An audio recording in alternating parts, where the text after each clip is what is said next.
Hello everyone, আসসালামু আলাইকুম।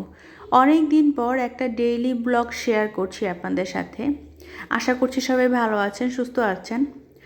মানে আফটার সো লং টাইম গ্রামে যাচ্ছি, মানে আমার বাবার বাড়ি যাচ্ছি।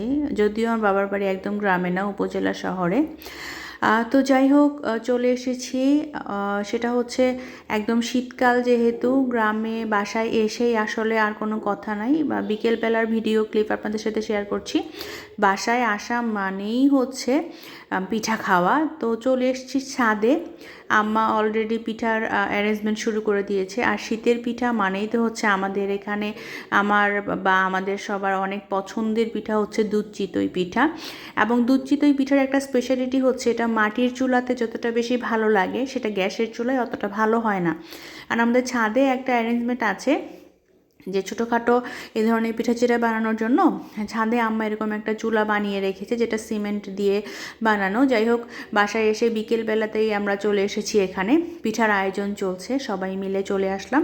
তো অলরেডি এখানে ছাদে এসে মনে হচ্ছে আমি না ছাদে না, মানে মনে হচ্ছে গ্রামের কোনো একটা উঠানে চলে এসেছি। এরকম বিভিন্ন রকমের গাছ ভর্তি, মাশাল্লাহ মোটামুটি ভালো সিম, এবং অনেক হচ্ছে মাটি টাটি দিয়ে পুরা ছাদটাকে পুরা মনে হচ্ছে মাটির কোনো একটা উঠান টাইপের একটা জায়গা। তারপরে হচ্ছে একটা পেঁপে গাছেও মাশাল্লাহ অনেক অনেক পেঁপে। তারপর হচ্ছে দেখেন বেগুন গাছে হচ্ছে অনেকগুলি বেগুন। তারপর হচ্ছে ঢ্যাঁড়স গাছে ঢ্যাঁড়স ধরেছে। তো ভালো লাগছিল আসলে দেখে জিনিসগুলা। আর নিজের বাসা মানেই তো শান্তির একটা জায়গা। তো ভাবলাম আপনাদের সাথে একটু শেয়ার করে জিনিসগুলা, দেখতে ভালো লাগছিল, কারণ আমার জন্ম এখানে, আমার ছোটোবেলার সকল স্মৃতি এখানে জড়িত। তো যাই হোক, সবাই মিলে আসলে মজা করছিলাম, পিঠা বানাচ্ছিল ওইটা দেখছিলাম, এনজয় করছিলাম।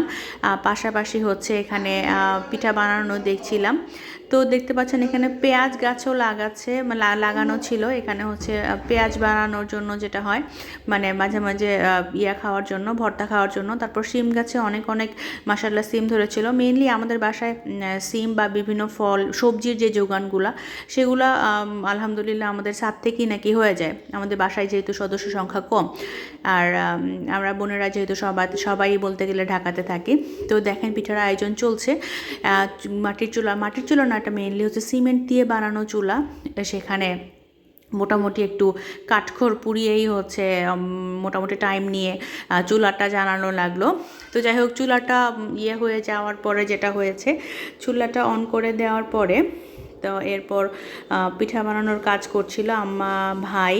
তো এরপর এখানে দেখতে পেলাম হচ্ছে মাছ জিয়ে রেখেছে, এটাকে আমাদের এলাকায় জিয়ানো বলে, মানে আপনাদের ওখানে কী বলে আমি ঠিক জানি না, এক এক এলাকায় হয়তো এক একভাবে বলতে পারে।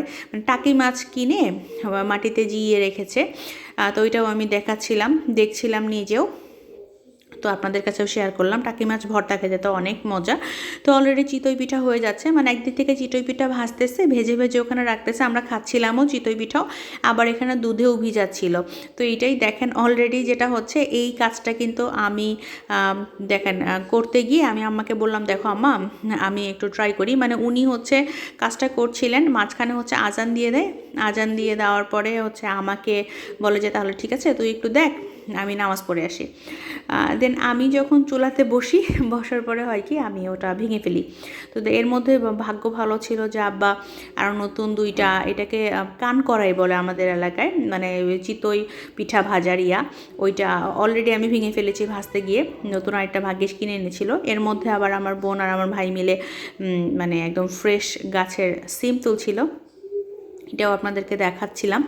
তো এই সিমগুলা দিয়ে, কিন্তু সিম না আরও বেশ কিছু জিনিসপত্র তুলেছিল, এগুলো আমাদের দিয়ে ভর্তা হবে। এগুলোর মানে ফ্রেশ তুলে ভর্তা কিন্তু অনেক মজা। আর সন্ধ্যার পরন্ত সূর্যটাও কিন্তু খুব বেশি ভালো লাগছিল। তো এই দেখেন হচ্ছে অনেকগুলি পিঠে অলরেডি কিন্তু ভেজানো হয়ে গিয়েছিল। আর এই দেখেন আমি অলরেডি পিঠা বানাতে গিয়ে এই অবস্থা করেছি, খোলার যেটাকে বলে। তো এই হচ্ছে আমাদের দুধ চিতইয়ের ফাইনাল লুক। আমি অলরেডি খাওয়া শুরু করেছিলাম, মাঝখানে ভিডিও ক্লিপ নিয়েছি, এই কারণে হচ্ছে ভাঙা দেখাচ্ছি। অনেক বেশি মজা কিন্তু হয়েছিল, ভীষণ ইয়ামি, এবং আমার অনেক বেশি পছন্দের একটা পিঠা। এটা খেজুর গুড়ের তৈরি হতে হবে অবশ্যই, এবং দুধের তৈরি।